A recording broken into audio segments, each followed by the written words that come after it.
Bueno, buenas tardes a todos y a todas. Muchas gracias por compartir con nosotros una nueva charla de pandemia que organiza el Instituto de Investigación en Políticas Públicas y Gobierno de la Universidad Nacional de Río Negro.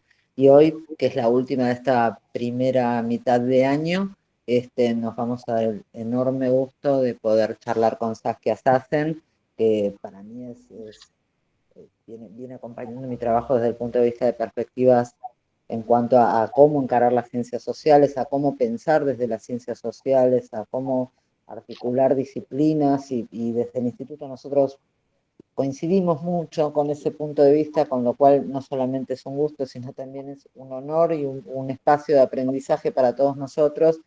Así que le doy paso a Gregorio Andersen, que es quien va a coordinar esta charla. Gracias a todos por venir. Y bueno, Saskia, bienvenida al instituto, a la Argentina, y cuando se pueda volver a habilitar la movilidad, bienvenida a la Patagonia también cuando vos Absolutamente quieras. que sí. Me intriga la Patagonia, me gustaría ir. Es muy bonito y nosotros estamos del lado del mar, así que, bueno, yo en realidad estoy en Buenos Aires porque voy y vuelvo, pero voy y vuelvo todo el tiempo, pero nada, es muy bonito y cuando se puedan habilitar los vuelos, nos encantaría que pudieras venir a compartir con nosotros algún seminario, que vamos a estar charlando seguramente. Muy Bueno, bien. los dejo charlar, muchas gracias. Chao. Gracias Lila. Hola, buenas tardes a todos, amigos de Viedma, de la provincia, de Argentina, amigos de Ecuador, de México, de Uruguay, de Bogotá, de Perú, de Colombia, que están entre nosotros. Y buenas noches a los amigos de España que se han conectado, de Alemania y por supuesto de Reino Unido. Bienvenidos a una nueva charla para quizás imaginarnos un poquito mejor el mundo en que viviremos después de la pandemia del coronavirus. Hoy en este nuevo encuentro, como adelantaba Lila, nos acompaña Saskia Sassen desde Londres. Hola Saskia, es un placer tenerla aquí con nosotros. Ay, es un placer para mí estar con ustedes. A mí me toca presentar a Saskia, es un orgullo presentarla, porque Saskia aceptó esta invitación. Yo seguramente afirmo entre mis amigos que por su generosidad, por absoluta generosidad. La profesora Saskia Sassen es nacida en Holanda, desde que publicó su libro La ciudad global en 1991, que después revisó, reeditó y publicó nuevamente en 2001, se convirtió en una de las sociólogas más leídas y reconocidas por quienes siguen los temas urbanos en las migraciones internacionales y los problemas contemporáneos del mundo. Saskia se ha formado entre 5 lenguas, desde su propio holandés, pasando por el español que aprendió de niña en Buenos Aires, el francés que estudió en la Universidad de Poitiers, en Francia, por supuesto, y en donde obtuvo una maestría, el italiano en la Universidad de los Estudios en Roma, en donde también estudió filosofía, y después en la Universidad de Notre Dame con el inglés y en donde estudió economía y sociología. Desarrolló su estudio postdoctoral en la Universidad de Harvard, en el Centro de Estudios Internacionales, y sus cargos han sido como profesora en sociología, principalmente en la Universidad de Chicago, en la Universidad de Columbia, en Nueva York, y ha sido también profesora visitante en economía política en el Departamento de Sociología de la London School of Economics en Inglaterra. Seguramente estas experiencias influyeron mucho en esa visión interdisciplinaria que se percibe en sus obras, todo sociológica, pero indudablemente con fuertes componentes económicos y también de la ciencia política. Saskia estudió muchos aspectos de las sociedades contemporáneas, pero uno de sus núcleos duros fue el impacto de la globalización en la reestructuración económica y también los temas relacionados con las tecnologías de la comunicación y la gobernanza, el transnacionalismo y las migraciones internacionales. En 2013 recibió el Premio Príncipe de Asturias en Ciencias Sociales por sus contribuciones a la comprensión del fenómeno de la globalización y de la sociología urbana. Es miembro de la Real Academia de Ciencias de los Países Bajos, reconocida también como Caballero de la Orden de las Artes y las Letras por el gobierno francés. Tiene 13 doctorados honoris causa otorgados por universidades de los más diversos países. Sus libros se traducen en más de 20 idiomas y entre ellos se encuentran La Ciudad Global o The City Global de 1991, Territory Authority Authority Rights de 2006, también Expulsions de 2014, es decir, expulsiones, y su último libro de este año es Ciudades en Guerra, que lo edita la Universidad de Columbia, creo que en coautoría con Emily Caldo. En fin, un montón de publicaciones, no voy a leer todas las publicaciones, es un listado muy grande que tiene Saskia porque le quitaría tiempo y es mucho más importante que la escuchemos a la profesora desde aquí, nuestra Patagonia Argentina, con el tema Nosotros y la pandemia. Adelante, Saskia. Bueno, gracias por una presentación tan generosa, muy, muy generoso. Bueno, hablando entonces de la pandemia, me lanzo así sin muchas... y me disculpo ya porque de vez en cuando me falta realmente la lengua castellana, así que ya me disculpo, mil disculpas. Más acento que lengua, eso es realmente un problema cuando sos profesor, debería ser al revés. Bueno, entonces la cuestión de la pandemia, me lanzo directamente ya en la cuestión de la pandemia. Para mí lo que es interesante es que este es un virus joven, ¿no es cierto? Eso lo sabemos, ¿verdad? Es un virus muy joven, es un virus muy agresivo. Nosotros estamos rodeados de viruses, pero la gran mayoría no son tan agresivos y no son tan jóvenes. Este virus es un virus peligroso. Este virus representa, en un momento histórico donde yo veo una especie de decadencia profunda en estas culturas, no las culturas, pero digamos las modalidades en que hemos organizado nuestras grandes ciudades, nuestros grandes proyectos, etc. Yo creo que este virus es como una especie de alerta de algo negativo. Yo creo que nosotros hemos logrado, especialmente en los últimos 20 o 30 años, construir, yo no digo solamente construir como en la construcción, pero digo desarrollar, construir, etcétera, toda una serie de modalidades que vienen marcadas por concentraciones del poder, ¿verdad? No es simplemente el famoso 1%, es un 30, un 40% en nuestras grandes ciudades que concentran mucha capacidad, digamos, de dominación, ¿no es cierto? Que no debería ser así en una ciudad. Entonces yo encuentro que estamos confrontando los resultados de una serie de intervenciones que empiezan para mí a partir del 1980, cuando también we go global, ¿no es cierto? Nos volvemos internacionales en términos de todo lo que es business, todo lo que es hacer dinero, por así decir. Entonces yo creo que a partir del 1980, algo que era muy positivo, después de la Guerra Mundial hasta ese momento de los 1980, algo se muere ahí. Y otra modalidad entra en juego. Y una manera de describirlo, y es simplemente una manera y es muy parcial, es que hay una especie de 30 a 40% de personas, muchas muy jóvenes, muy inteligentes, muy bien formadas, que logran generar una especie de economía que concentra mucho poder en ese 30 o 40%, especialmente en las grandes ciudades. Sí, el 1% está ahí, siempre estuvo y tampoco se va a ir. Pero esto es otra modalidad. Cuando vos tenés 30 a 40% en las grandes ciudades de gente que están ganando muchísimo dinero, no son los supermillonarios, pero están ganando mucho, eso realmente impacta a la ciudad. Eso impacta por ejemplo, todo se vuelve más caro. Si los comerciantes tienen un 40% de gente que es que puede pagar muchísimo, alzan los precios. Entonces los más modestos, los más pobres, se quedan fuera, ¿no es cierto? En ese contexto, ya que tiene elementos de una desigualdad creciente, que a mí me resulta muy problemática esta desigualdad, este tipo de desigualdad, siempre vamos a tener desigualdades, pero esto es un poco extremo.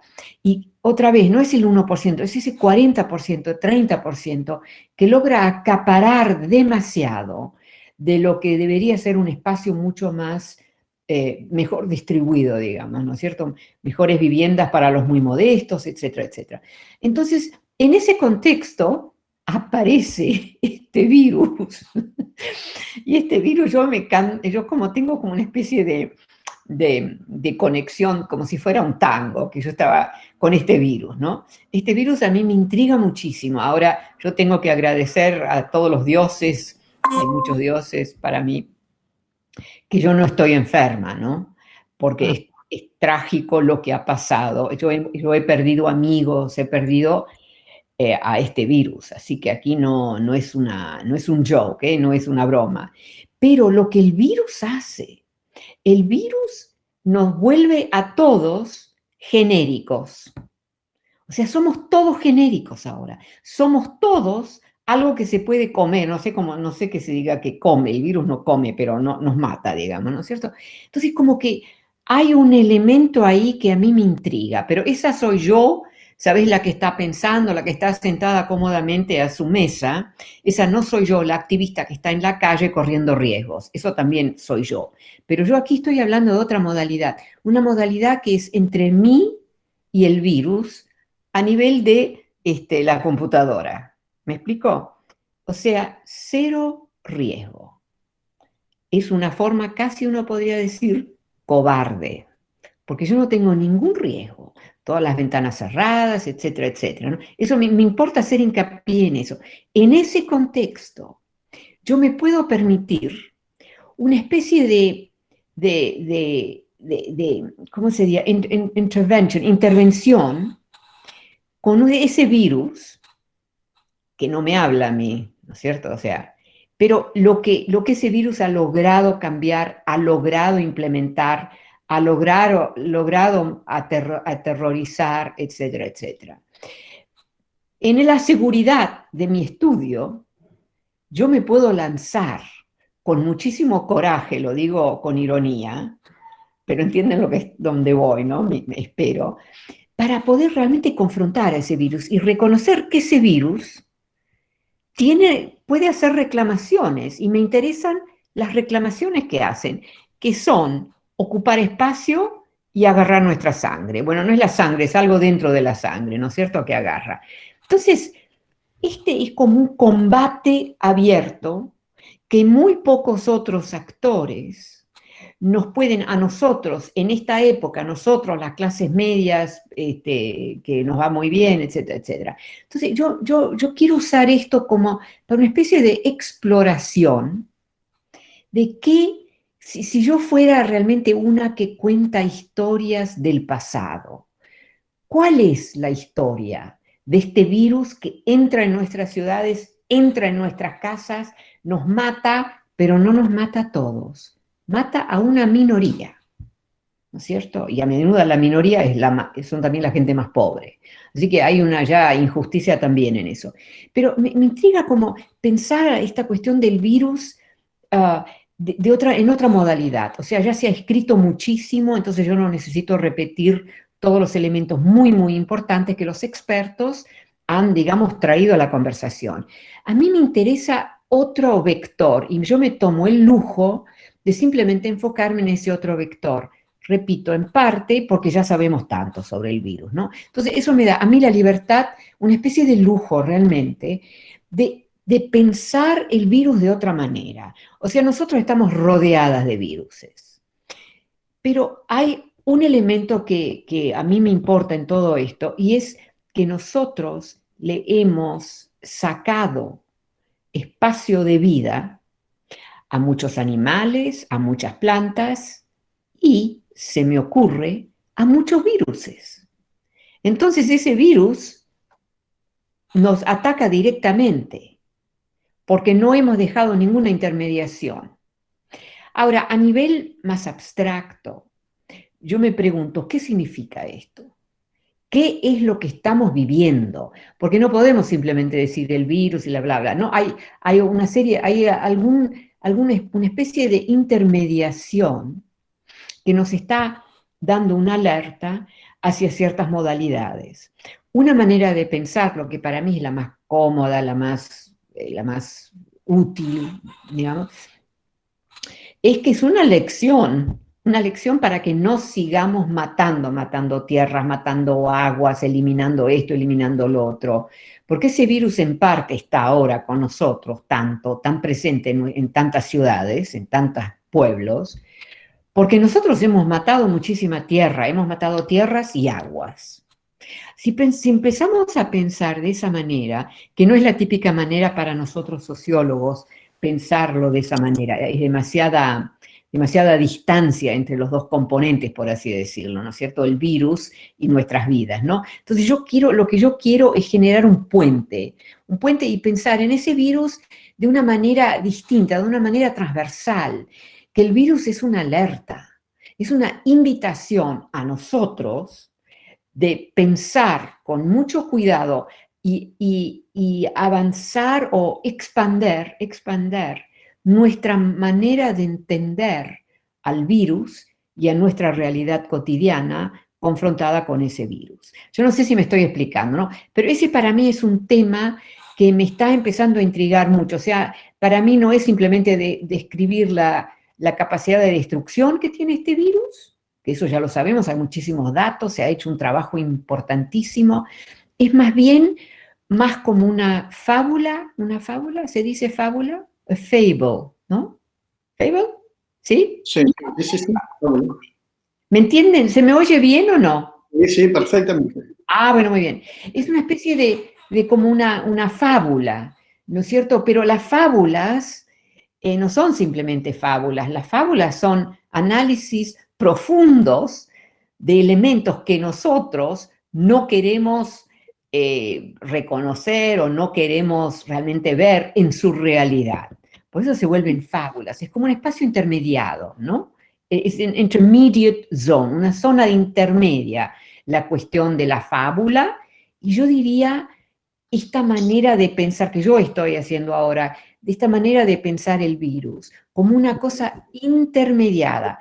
En la vida real no es así, es un riesgo, es un ataque, no lo vemos, sí lo vemos, etcétera, etcétera, o sí lo sentimos, etcétera, etcétera, ¿no es cierto?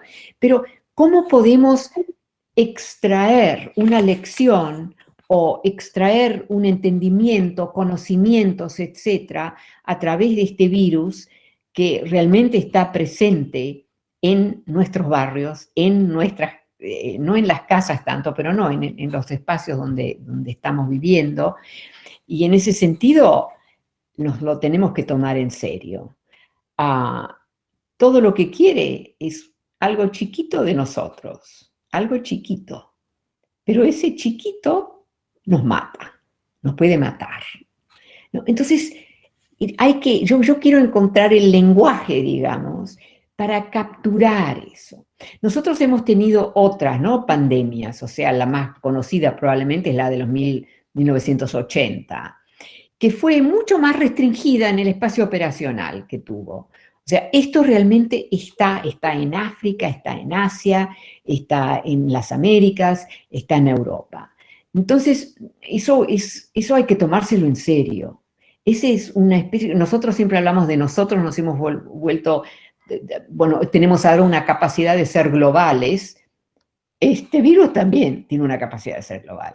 La gran pandemia de los 1980, el SARS, no tuvo un espacio operacional como este virus. Entonces yo no puedo dejar de pensar que a medida que nosotros fuimos acaparando y comandando más y más partes del mundo en términos de las modalidades económicas y las modalidades de cómo construimos, todo lo que destruimos, las plantas que matamos, las aguas que envenenamos, etcétera, etcétera. Entonces, vos ves una especie, no sé if you're still with me, pero para mí hay una especie de paralelo. Aquí el virus no es simplemente un virus, el virus es una fábula que tenemos que empezar a entenderla mucho mejor de lo que la estamos entendiendo, porque nos da información. Este virus nos está informando. Es nuestra decisión si queremos la información o queremos pretender es solamente un virus que mata y lo queremos matar nosotros y basta. No, nos está contando algo, nos está dando datos. Ahora, este no es el único virus que ha tenido esa historia, hay otros y hay otras modalidades. Las guerras también, uno puede decir, las guerras también nos dicen algo, nos cuentan algo, ¿no? Entonces, una manera de dar voz, es una manera de decirlo, dar voz a actores que nosotros no vemos como actores, pero que vemos como cosas positivas o negativas, ¿no? Eso, o sea, eso para mí es un elemento. Segundo, y ya para ir terminando, porque yo hablo demasiado, la realidad concreta a nivel diario, o sea, no esa cosa más expansiva y mental que yo les hablé hasta ahora, pero la realidad a nivel de vida cotidiana. Otra vez, un encuentro con la injusticia social en cuanto a los pobres que han sufrido mucho más de esto que nosotros. Pero nosotros, los que estamos en comfort, también estamos en riesgo. Entonces, para mí eso es una invitación a pensar cómo manejamos este riesgo. Yo creo que hasta ahora, ciertamente en países de Europa, excepto Inglaterra, que ha sido un desastre, se ha manejado bastante bien. Los chinos lo manejaron bastante bien. Varios países en Asia lo manejaron bastante bien. América del Norte, un desastre. Una mezcla de willful ignorance, ¿cómo se llama eso en español? O sea, una ignorancia que vos la querés tener, esa ignorancia. Willful, ¿me explico o no? Sí, ¿Me das una palabra? ¿Cómo se dice? que está incluida. Que vos insistís en una designación que sabés que no es totalmente justa o exacta, ¿no es cierto? Willful ignorance, ¿no? Es como confiar en la ignorancia. Sí, bueno, ahí va, eso suena muy elegante. Suena muy bien eso. Entonces, ahí vuelvo, ¿no?, al tema que la gente, yo estoy hablando especialmente aquí de Inglaterra y de Estados Unidos, ¿no es cierto? Y lo que sé un poco de Argentina, etcétera, de otros países. Pero hay un buen sector de la población, especialmente en Estados Unidos, que insiste en decir que este virus no es problema, etcétera. Yo espero que a medida que el virus avance dentro de este país enorme que se llama Estados Unidos, que van a empezar a morir y se lo van a tomar más en serio. Porque eso también es una arrogancia que viene con un nivel de estupidez extraordinario, ¿no es cierto? Porque es autodestructivo. Pero entonces eso también es en between, ¿no? Tercer elemento, ¿qué nos toca hacer? ¿Cómo lo manejamos? Porque parece que este virus, además, distinto de otros viruses, se va a da vueltas. Se va, por ahí se va un poco y vuelve. Eso es lo que los expertos están diciendo. Entonces, ese va a ser parte de nuestra vida. Tenemos varios elementos negativos que son parte de nuestra vida, ¿no es cierto? Las aguas que están contaminadas, que matan a los niños en barrios pobres. Tenemos una lista muy larga de cosas negativas con las cuales nosotros convivimos. Y nosotros podríamos tener más efectos, más fuerza para cambiar esas condiciones negativas. Pero nada, ¿no? Como que... Ahora, hay ciertos países que son mejores que otros. Los europeos, sin duda, son mucho mejores que las Américas. Es escandaloso en un país como Estados Unidos, cómo permitimos que niños jóvenes en muchos vecindarios están tomando aguas que están muy contaminadas con cosas negativas. Por ahí en Argentina no lo tienen ustedes eso. ¿Lo tienen? ¿Me explico o no? Sí, pero no tan mal. En Estados Unidos realmente es muy, muy negativo eso. Entonces, para mí la pregunta también es, ¿cómo podemos hacer usar este momento, que es un momento bastante serio y que tiene duración? Esto no es así una cosa que viene por 10 minutos. No, va a estar con nosotros por un año. Ya hemos vivido medio año con este virus, ¿no? Entonces, ¿cómo podemos nosotros sacar algo? Y creo que hay expertos, claro, ciertamente, que tienen su manera de extraer conocimiento, ¿no es cierto? Los que están especializados en ese tema están aprendiendo algo sobre este virus que van a poder después usar de una manera u otra. Pero ¿cómo nosotros, los que no somos especialistas de la sangre y de viruses, etcétera, cómo podemos nosotros usar, ¿no?, esta condición que estamos viviendo? Porque estamos todos tenemos que reconocer nuestra fragilidad. Este virus,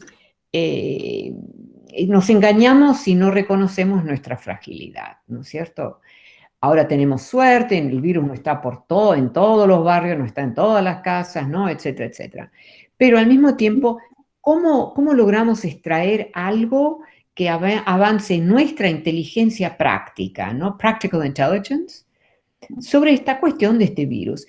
Y finalmente, vamos a tener más de esto. Hemos matado tantas aguas, tantas plantas que ya no existen, etcétera, etcétera, que nosotros nos volvemos la fuente de alimentación para más y más viruses, al límite, ¿no? Es una imagen, pero también es una verdad emergente.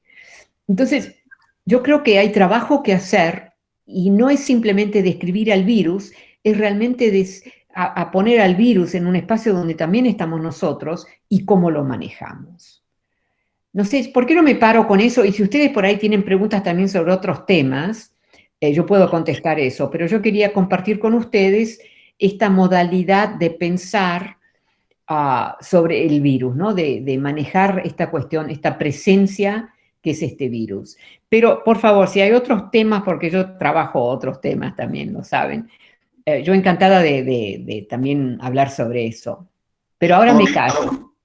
Nos quedamos con esto que estás diciendo, Saskia, porque justamente es el tema del momento. Y en este tema tan, digamos, puntual, que es el terror al virus, uno se pregunta de qué manera nos informa el virus, ¿no es cierto? ¿Se escucha bien? No muy bien, no, viene mucho. ¿A mí me escuchaban mal o me escuchaban bien? Perfecto. No, tu voz viene un poco interrumpida de vez en cuando. Vamos a tratar de mejorar la parte técnica. Muy bien.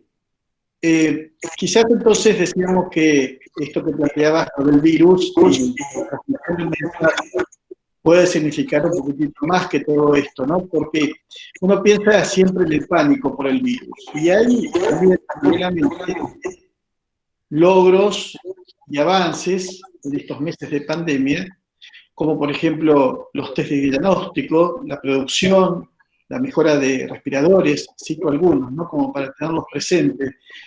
Sí. ¿Cuál debería ser el rol para vos, Saskia, de la ciencia y del sector científico-tecnológico para solucionar estos problemas puntuales? Transformarse, quizás, pienso, ayudar a mejorar las burocracias estatales y colaborar en el desarrollo de las políticas públicas. Sí, yo creo que ese es un tema bien, bien importante. O sea que aquí confrontamos una condición donde necesitamos una combinación de muchos sistemas diferentes, de conocimiento, de capacidad de manejar algo concreto, digamos, ¿no? Entonces yo creo que sí, que esto es una invitación a hacer algo que a mí me importa mucho, que no lo hablé aquí, que es salirnos un poco de lo que yo llamo nuestros knowledge silos, o sea, los especialistas de esto y esto que se generan ya condiciones más y más específicas que van ahí, avanzan y no se salen de esos silos, ¿no es cierto? Pero hay que cortar a través de los silos también, de los silos. ¿Me entienden o no? Sí. ¿Se me entiende? O sea, para mí necesitamos desarrollar una capacidad para ser transversales en nuestros estudios y análisis.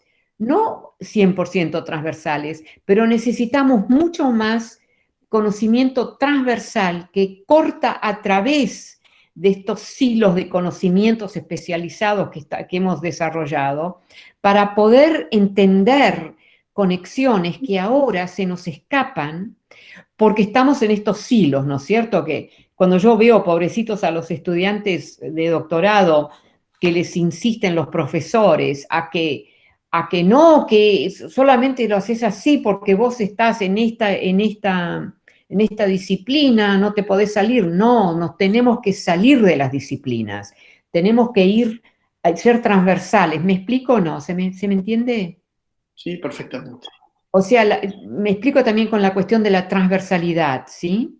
Sí. Esta noción no es 100% transversal, pero es sacar algunos elementos y ponerlos en juego, por así decirlo, con elementos parecidos o que se conectan parcialmente, etcétera, para poder generar modalidades de conocimiento especializado que van más allá de estos temas muy que ya a nivel de ciencias, muy especializado, solamente soy especializado en esto, y nada, no entiendo del resto nada. No, vamos a tener que agregar a todas esas cosas muy positivas, muy buenas, muy importantes, agregar también capacidades que realmente cortan a través de todas estas formas de conocimiento altamente especializadas en la que estamos viviendo, ¿no? Cada uno dentro de un mundito ahí chiquito.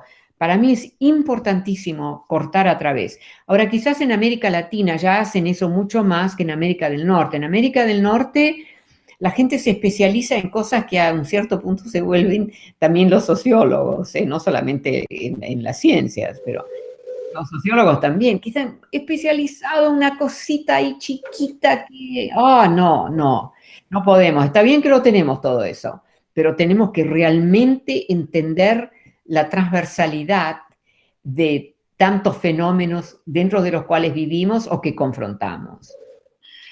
Y en esto de entender quizás la fuerza que tiene este virus, indudablemente participa en las ciencias, esta transdisciplinariedad, como usted marca, Saskia. Sí, exacto. Y sobre todo, para poder, de acuerdo a la lectura que sigo de sus libros, poner en visibilidad lo que está invisible y viceversa. Exactamente. Me gustó mucho que entendiste justamente lo que decía eso de que este virus hay que también manejarlo en esa transversalidad, ¿sabes? Que va a ser parcial, que va a ser incompleta. A mí me gusta pensar hoy en día lo incompleto, lo parcial, no lo que está totalmente hecho y por ende cerrado, ¿sabes? Como perfecto. Ahí Claro. sabemos todo sobre esta X. Fantástico que tenemos eso, pero también necesitamos más. Tenemos que agregarle a la X nuestra que nosotros desarrollamos, que nosotros entendemos, bla, bla, hay que agregarle otras X, ¿no es cierto?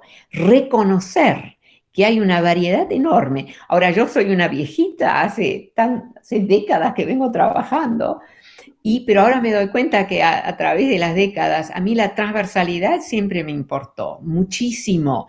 Siempre me molestaron mucho en la universidad cuando yo era estudiante estos knowledge silos, ¿no? Como digo yo, donde es un tema que te vuelves el súper especialista de un tema chiquitito ahí. Eso es muy típico en el contexto americano. Ya los ingleses son mejores con eso, pero los americanos, de Estados Unidos estoy hablando como americanos, eso es una cosa de locura. Y los profesores siempre quieren que vengan estudiantes que hagan más análisis ahora de algún pequeño elemento. No sé si me explico, no sé si ustedes también tienen eso, quizás lo tengan, pero eso, hemos hecho suficiente de eso.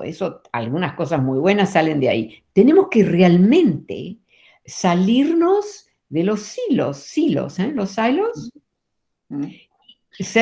encontrar modalidades de lo transversal, que van a ser incompletas, etcétera, etcétera, pero no importa, pero te abren los ojos y el mundo, mira este virus para mí es transversal. Este virus está por todos lados ahora, pero funciona diferente en diferentes situaciones. Entonces nosotros estamos mucho más protegidos que alguna de la gente pobre en Brasil, ¿no es cierto? O sea, este virus encuentra paredes en algunos lados y aperturas en otros. O sea, es una manera de hablar del virus, digamos, ¿no? Pero lo que a mí me interesa es que distintas modalidades en distintas partes del mundo generan distintos entendimientos de ciertas condiciones complejas dentro de las cuales vivimos, donde el virus es un elemento. Bueno, yo realmente siento que yo me canté un poco un tango sobre el virus. Así que ahora, ¿por qué no me hacen algunas preguntas y a ver si podemos dejar el virus un poco atrás o encontrar otra modalidad sobre el virus? Nuestros participantes están escribiendo en el chat, así que en tanto cuando tenemos todas las preguntas ya vamos a ir consultándola, Saskia, pero ya que estamos en esto de que usted habla de la visibilidad, la dinámica quizás de la economía con ese poder del 30%, como señaló, ¿no? En Expulsiones, en su obra Expulsiones, afirma que una de las características del capitalismo del siglo XXI es la coerción directa y que ha pasado a ser la parte visible justamente por la dinámica de la extracción de las rentas. Esto sería decir que estamos frente a algo que ya no es capitalismo, Saskia. Vivimos quizás una suerte de, como usted señala, neofeudalismo humano. Ah, mira, está muy bien esta pregunta tuya, ¿sabes? He hecho tantas entrevistas porque hice todo un ciclo por América Latina, etcétera, y nadie me hizo esa pregunta, me parece excelente. O sea, yo creo que mira, todos estos elementos de los cuales yo hablé son parciales. Son parciales y además se encajan en algún espacio, digamos, más complejo, ¿no es cierto?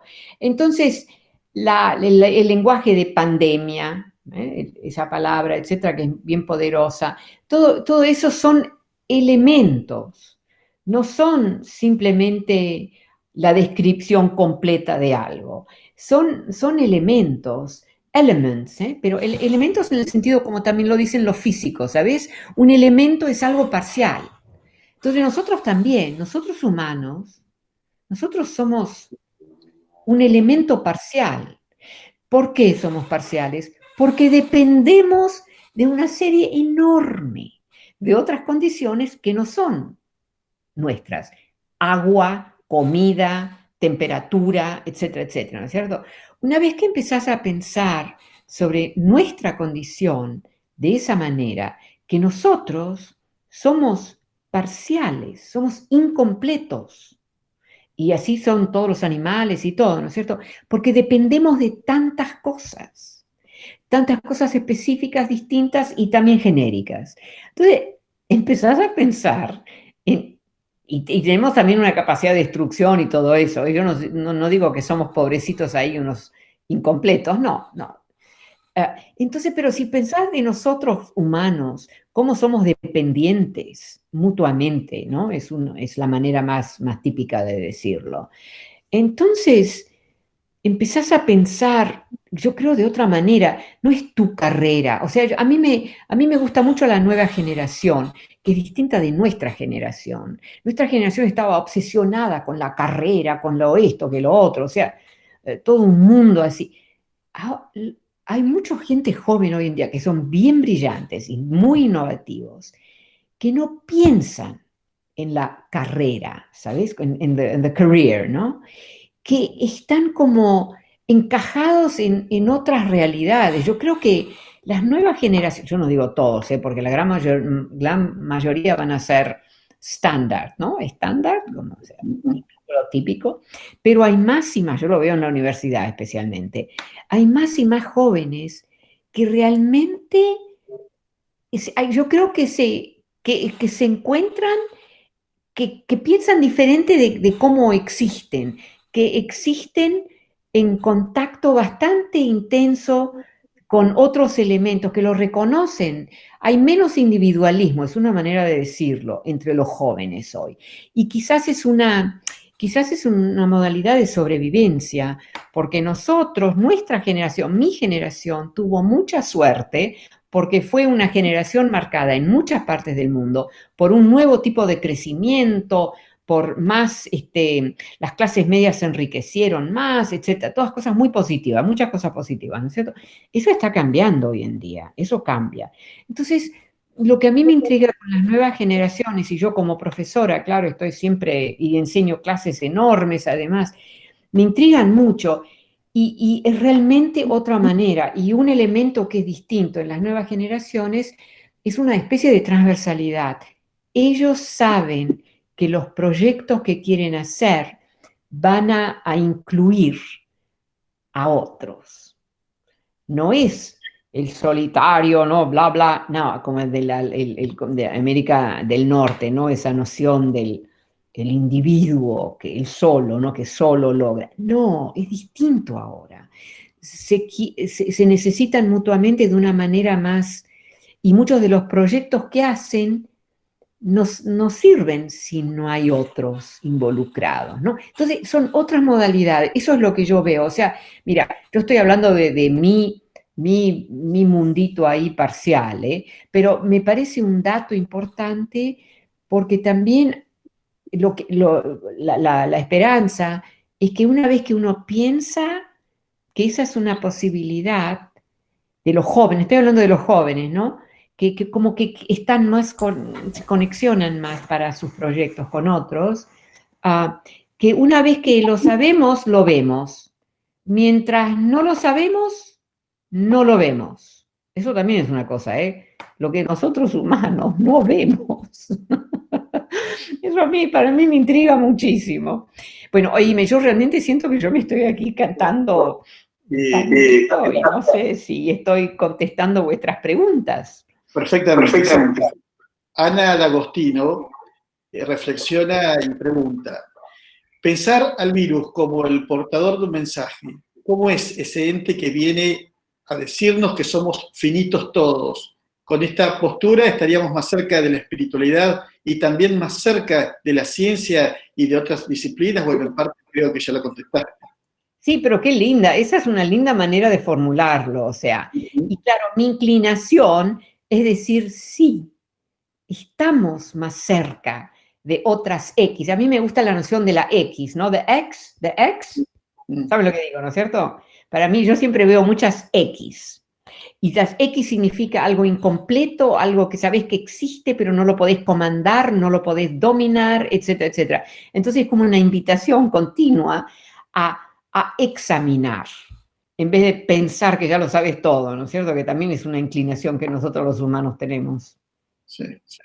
Hay otra pregunta de Julián Aristimuño, que está más relacionada con las lógicas extractivas que tanto has escrito. Con las lógicas, en realidad. Dice, ¿qué efectos traerá este virus sobre las lógicas de los estados-nación? ¿Considera que reflejarán los estados amurallados descritos por Wendy Brown o más bien nos encaminamos a una cooperación integrada o global en línea con las reflexiones de Zizek? Mira, no entendí todas las palabras, porque se cortaba un poco. No entendí la última palabra, ciertamente. La última palabra que dijiste. La reitero entonces la pregunta. ¿Qué efectos traerá este virus sobre las lógicas de los estados-nación? ¿Considera que reflejarán los estados amurallados descritos por Wendy Brown o más bien nos encaminamos a una cooperación integrada o global en línea con las reflexiones de Slavoj Zizek? Mira, yo creo que son las dos.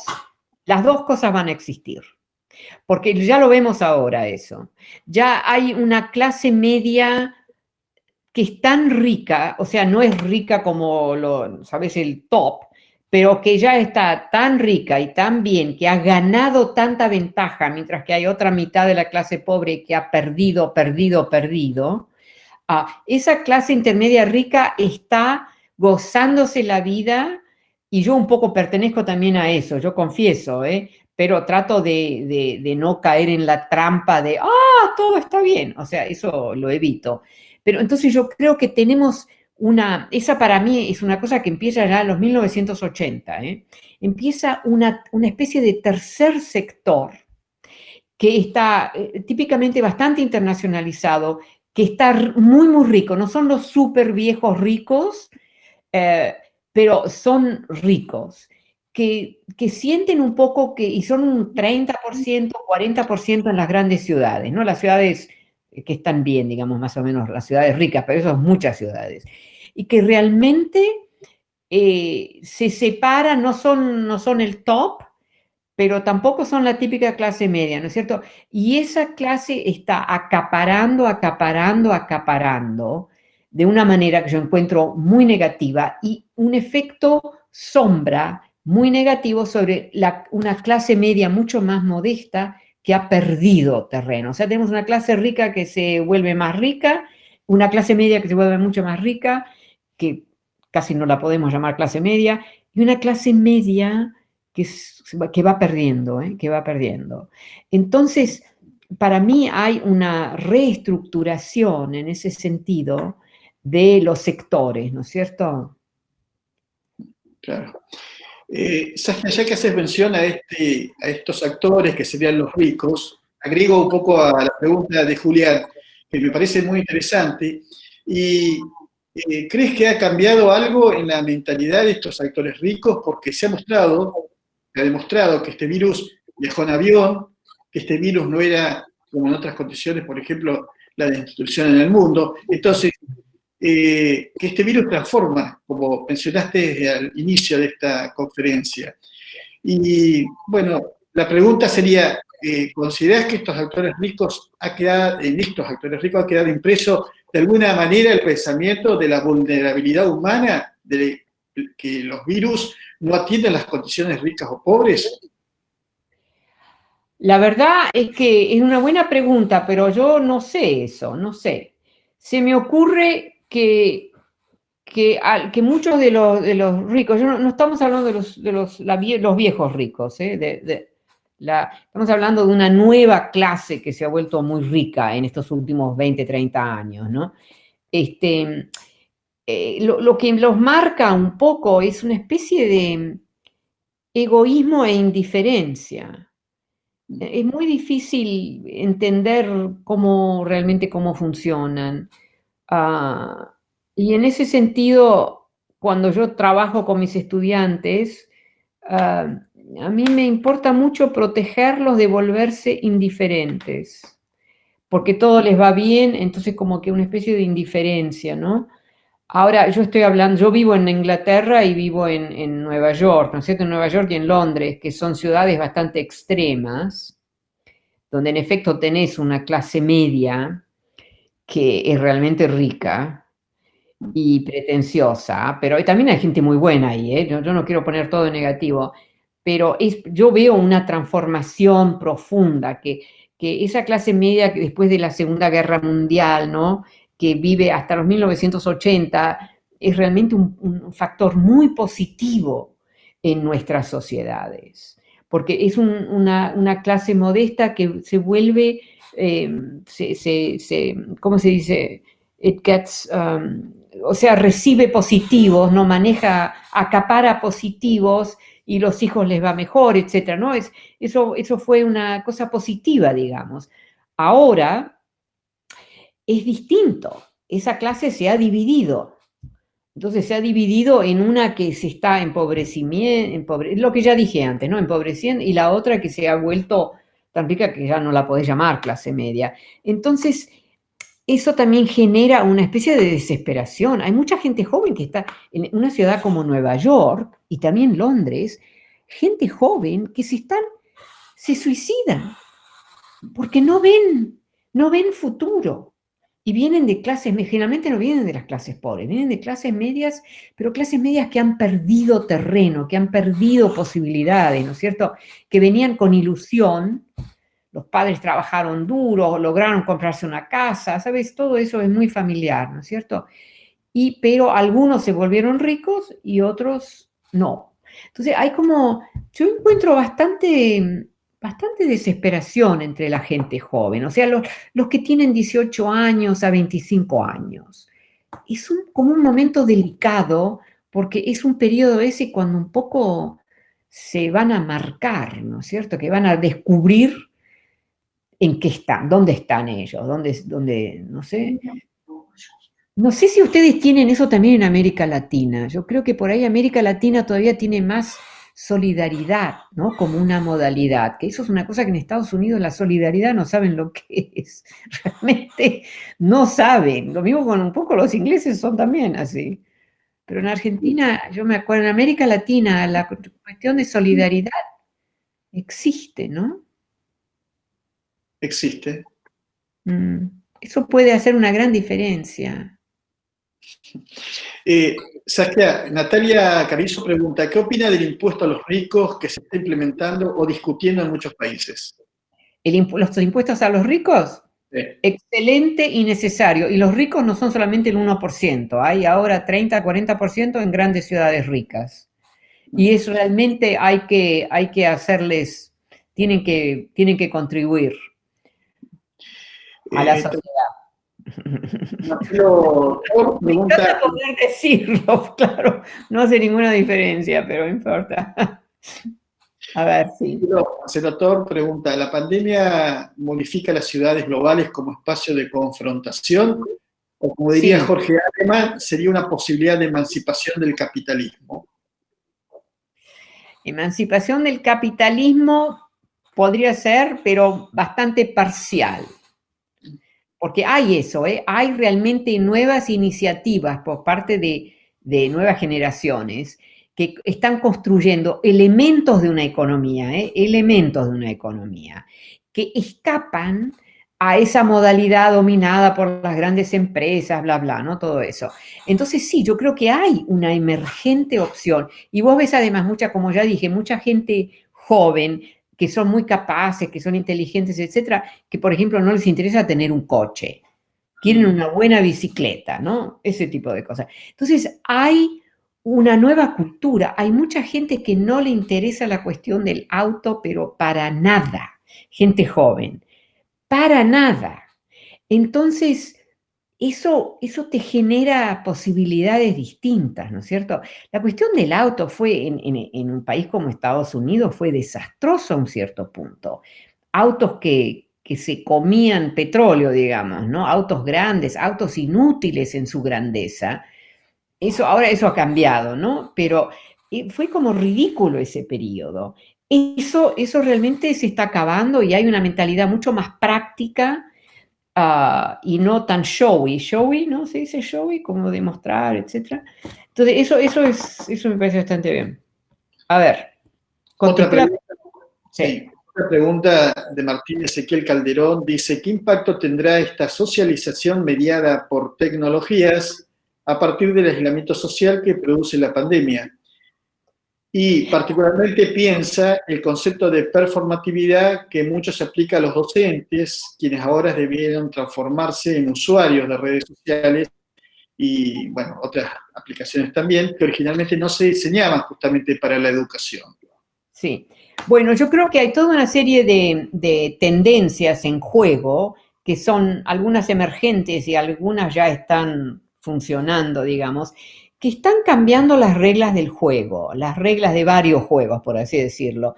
Entonces ahí hay preferencias, por ejemplo, los casos más simples para que ilustran el punto, es que a muchísima gente ahora joven, si necesitan un coche, quieren un coche práctico, no uno de esos grandes, ¿sabés cómo se veían hace 30 años en una ciudad como Buenos Aires? Coches ridículos, grandísimos, así que... No, entonces, vos ya ves una mentalidad más práctica, el coche es una instrumentalidad. Una manera de decirlo es que muchos elementos, en vez de ser como mostrar que vos tenés algo, son simplemente conveniencias, no son para mostrar quién sos, son conveniencias. ¿Conveniencias se dice? Que son convenientes, son algo simple, yo uso en inglés la palabra a utility function. Eso puede ser toda una serie de elementos, utility functions, no decís mi auto, mi esto, mi nada, son utilidades, utilities. Entonces, esa es una buena modalidad, creo, eso es muy importante, en vez de ese elemento que fue tan fuerte cuando yo vivía en Buenos Aires, por lo menos, de usar a ciertas cosas que son visibles como un auto, pero no era solamente el auto, por ahí era la cosa donde viajabas con tu bebé, ¿no? Algo así, que, lo mejor, yo decía, unas fantasías así de superioridad, qué sé yo. Entonces, a mí me gusta, esa es la holandesa en mí, que hay como domina más lo práctico, y lo vemos muy bien con la cuestión de los autos, comparado con lo que era en Argentina, cuando yo estaba ahí, donde el auto era algo para mostrar, ¿sabes? No, ahora es más práctico, eso ya se vuelve como, está en otro nivel, está posicionado, hay muchas cosas que tienen que ver con lujo, etcétera, que se han realmente reposicionado a un nivel menos importante. La ropa lo vemos en cómo nos vestimos, lo vemos en cosas más prácticas, cómo nos vestimos, en los zapatos, nada tacos altos. Entonces, qué sé yo, eso es una cosa práctica que las nuevas generaciones son mucho mejores que, digamos, mi generación, donde había mucho el efecto de impresionar, ¿no? Quizás Argentina era un poco, Buenos Aires era un poco un caso extremo, donde había mucho showing off, terrible. Bueno, yo me fui de ahí a los 17, así que, ¿sabes? Hace muchísimo tiempo que no estoy ahí. Pero... Walter Morón dice, ¿qué reflexión relaciona la decisión de algunos líderes de intervenir con la estructura estatal en beneficio de las personas por sobre los cálculos de los impactos económicos? No te oí la primera parte, no, ¿sabes? Interrumpía continuamente tu sonido, a ver. Bien. ¿Qué reflexión le ocasiona la decisión de algunos líderes de intervenir con la estructura estatal en beneficio de las personas por sobre los cálculos de los impactos económicos?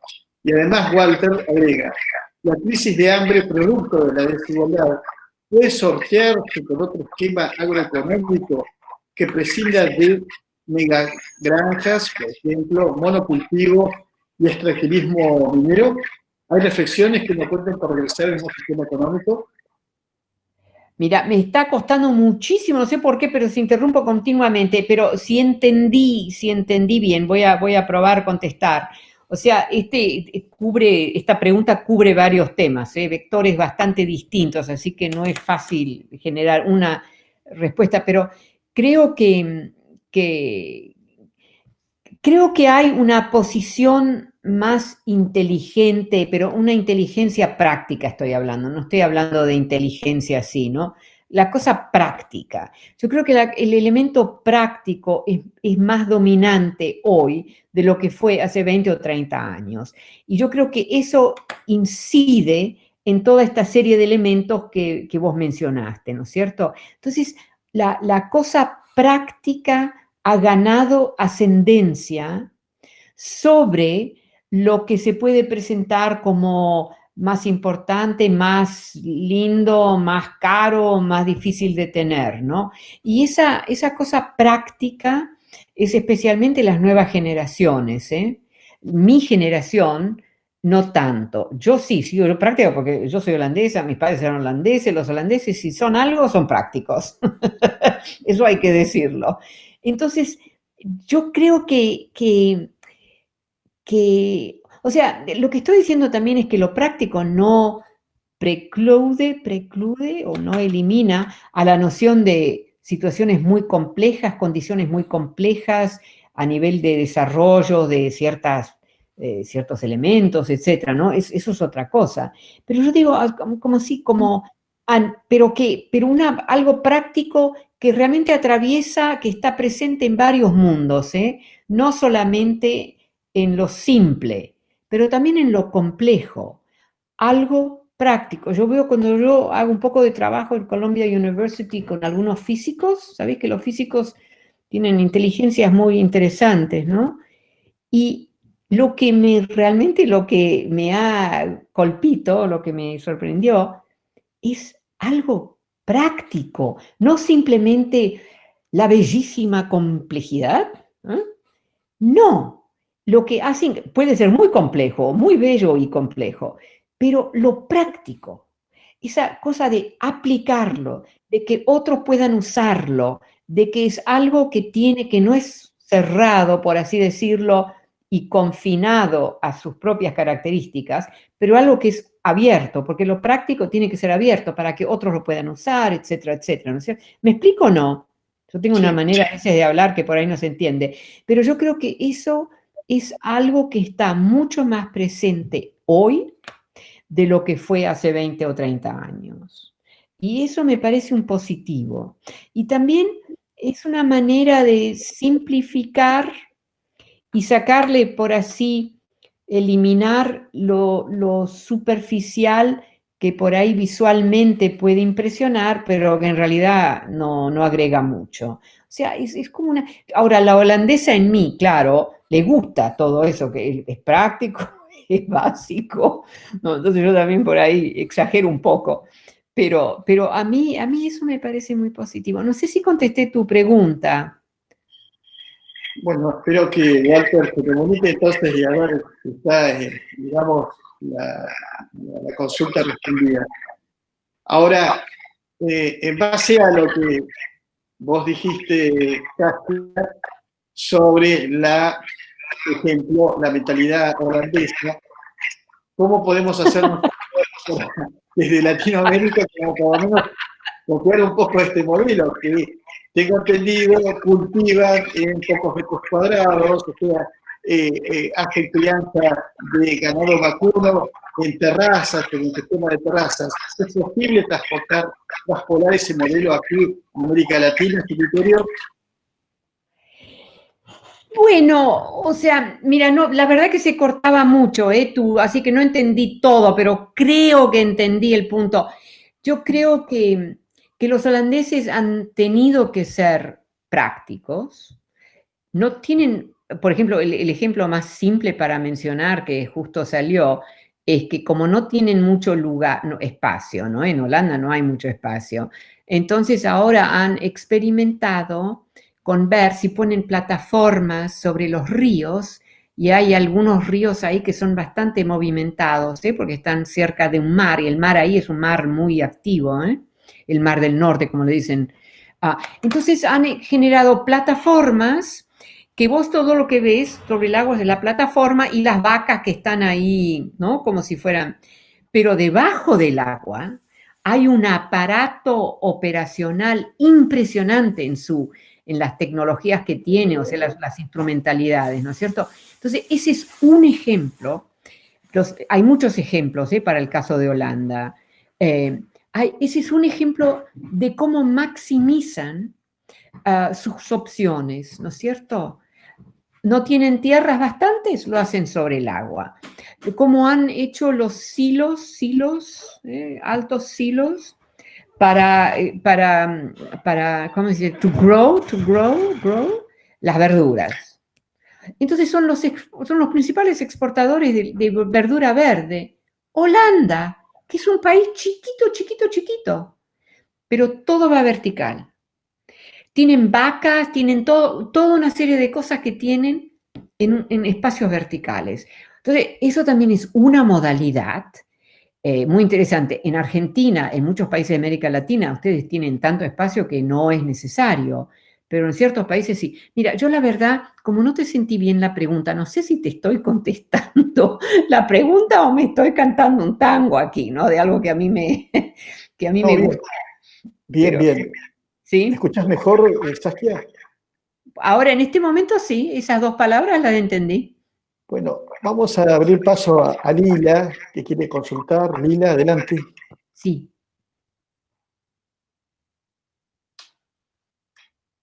Bueno, bien. Bueno, sí, ahora no sé si me escuchan a mí. Sí, No, perfectamente. un par de temas. Bueno, agradecerte la generosidad y todas las ideas que dejas abiertas. Te comento, cuando nosotros estábamos pensando en esta charla, a mí me gusta la idea de trabajo orquestal, ¿no? Gran parte de los investigadores del instituto están en sala en este momento y todos venimos de formaciones diferentes. Hay abogados, hay politólogos, hay gente de comunicación como yo, del campo de la comunicación social, que venimos acostumbrados a hacer cruces entre discursividades y sociología con cuestiones económicas porque el trabajo así lo requiere. Y me quedo con básicamente la idea de transversalidad, que para mí es central, o sea, para poder explicar determinados fenómenos y sobre todo uno como esta pandemia que a nosotros nos generó un montón de paradojas que tienen que ver con, para cuidarse hay que alejarse, para interactuar o para tener la posibilidad de interactuar en otro momento posterior, no hay que tener cercanía, no hay que...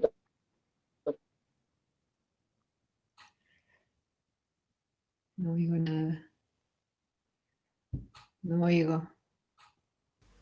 Se entrecorta. Para los Lila, que ¿seguís ahí? más serio, y a la vez, digo, para los que trabajamos en el campo de la comunicación, que venimos planteando... Sí, ahora sí, pero sí, antes sí. hubo un silencio Hola. ahí, que no se ¿Me escuchás? oyó. Hola. Sí, Lila.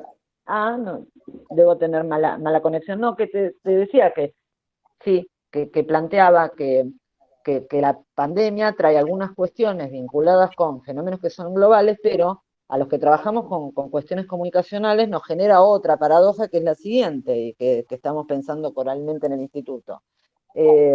Por un lado, en otras situaciones, por ejemplo, no sé, en las Torres Gemelas o en la caída del muro de Berlín, o en el caso de la Embajada de Israel en Buenos Aires, da igual, se podía generar un pánico global, se podía generar una agenda global, una discursividad global sobre un hecho que era absolutamente territorial. En ese momento, digo, lo que para mí es muy llamativo, pensando en términos de globalidades y circulaciones y reconfiguraciones del concepto de clase, como se estaba hablando hace un ratito, es que lo global es la pandemia, o sea, lo global es el virus, y si eso no nos lleva, o esto estamos pensando en voz alta, digo, cuando discutimos en el instituto, a retraernos en cuestiones más locales para poder pensar, bueno, cuántos infectados tenemos en cada distrito y a qué fase entramos en función de eso, cómo se reconfigura lo global y lo local en función de lo que se globaliza es el acontecimiento y no el relato sobre el acontecimiento. No, excelente comentario, me tenés aquí riendo, porque no, en realidad, claro, este virus que está en muchos continentes, lo sabemos eso, ¿no es cierto? Pero claro, no tiene voz, no lo vemos, no lo leemos.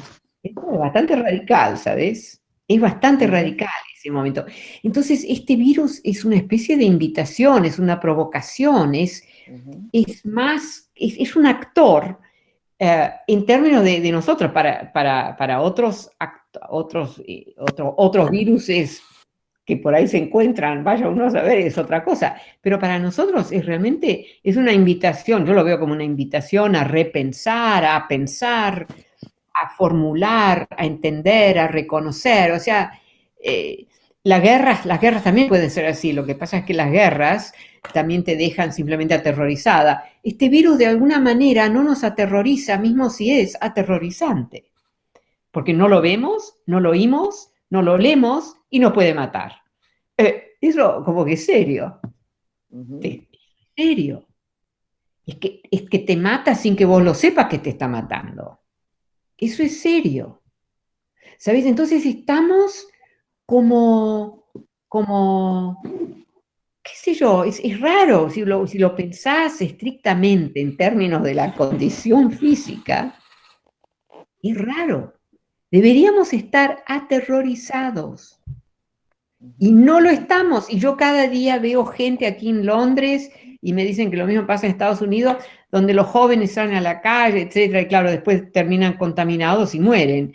Pero es como raro esto, ¿sabes? Es un silencio que no nos es familiar. Porque no es silencio. Lo vivimos como silencio, pero no es silencio. Es una cosa muy activa, muy efectiva y muy agresiva. Entonces, ¿cómo hacemos nosotros para...? Yo no le tengo miedo yo a este virus. Yo le debería tener miedo. Es mi falta. Que oigo un ruido muy raro, ahora de pronto me viene miedo. Un virus que hace mucho sonido. No, pero te das cuenta cómo lo hemos transformado en algo casual. esa es mi experiencia aquí, ¿eh? Quizás es distinto con ustedes, pero mi experiencia es que como que es casi una broma hasta que te mata a alguien que vos conocés, ¿no es cierto? Entonces ya se acabó la broma. Pero aquí se habló mucho, por ejemplo, en Estados Unidos, ha muerto muchísima gente en Estados Unidos, ¿eh? Por manejarse de manera arrogante, en realidad, la gran mayoría. Por ser como que ese virus, por estúpidos. O sea, eso también nos cuenta algo, ¿no es cierto? Entonces, es muy intrigante este virus. Yo me lancé hice un pequeño texto, por ahí si lo encuentro se los mando, de este virus silencioso, invisible, o sea, pones todos los elementos juntos y deberíamos estar aterrorizados, pero no lo estamos, no estamos aterrorizados. Entonces eso también, o sea, esa es una manera sana, porque si estás aterrorizado, yo tuve una experiencia en mi vida de terror, no de miedo, miedo es distinto, de terror, donde estás simplemente incapacitada. Eso fue en una situación en Colombia de una violencia extraordinaria, etcétera. O sea, una situación de una violencia con tanta sangre, etcétera. Yo estaba solita, porque habían matado a todos los otros. Entonces, yo te digo, yo tuve esa experiencia, no me la voy a olvidar nunca. Eso es terror y te debilita. No podés funcionar. Entonces, eso es muy distinto de miedo, porque miedo te activa, ¿no es cierto? Y con este virus yo no sé por qué, pero yo no tengo miedo con este virus. O sea, me cuido, ¿eh? Pero no tengo miedo. ¿Ustedes tienen miedo de este virus? No, probablemente no, ¿verdad? O sea, es una pregunta que nos podemos hacer. ¿Por qué no tenemos miedo? Y mucha gente está muriendo porque no tienen miedo de este virus. Entonces, es algo ahí que nos falta un elemento de realidad. Somos demasiado grandiosos nosotros. ¿Cómo no tenemos? ¿Cómo hay tanta gente joven que no tiene miedo de este virus? Y se mueren. La gran mayoría, bueno, están los viejitos y los jóvenes que están muriendo, ¿no? Bueno, ya me canté. Claramente, Saskia. Siento que me estoy cantando unos tangos. A ver, sí.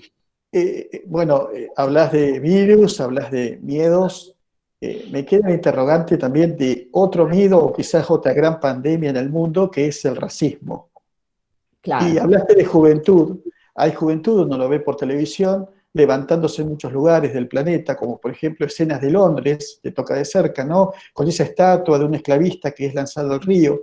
Sí. Y hemos visto también cómo muchas personas que no son tan jóvenes han decidido que el virus sea insignificante al lado de defender las libertades y han decidido también salir a gritar a las calles que las vidas negras importan.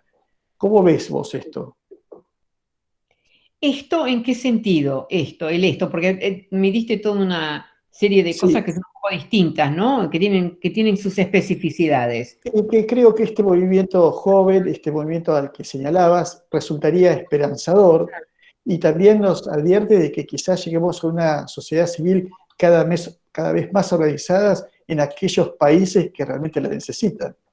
Sí, no, eso es yo creo que las nuevas generaciones, yo veo cosas muy positivas ahí, o sea, no todo, yo no sé, yo no conozco a todos, pero hay cosas muy positivas. Hay además una cosa que ya la mencioné antes, muy práctica, que no tiene que ver con grandiosidades, ¿sabes?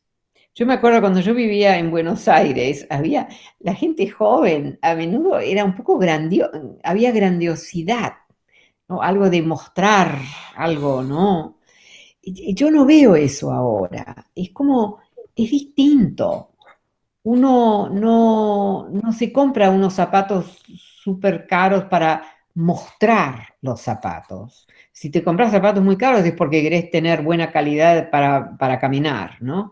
Entonces yo veo una generación distinta hoy de lo que era cuando yo estaba creciendo, digamos, en Buenos Aires.